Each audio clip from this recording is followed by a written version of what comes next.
ذكرت وسائل إعلام تركية اليوم الأحد أن طائرة تابعة لخطوط بيجاسوس للطيران انزلقت عن المدرج في مطار ساحلي تركي، وانتهى بها المطاف على منزلق منحدر على البحر الأسود، لكن لم يصب أي من الركاب ولا الطاقم بأذى.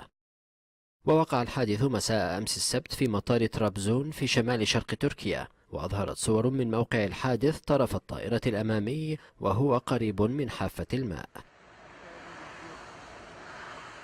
وأظهرت لقطات من داخل الطائرة الركاب وهم ينتظرون إجلاءهم منها بعد استقرارها، وأخرى ليلية من موقع الحادث خارج الطائرة أظهرت رجال الإطفاء وهم يضخون المياه نحوها.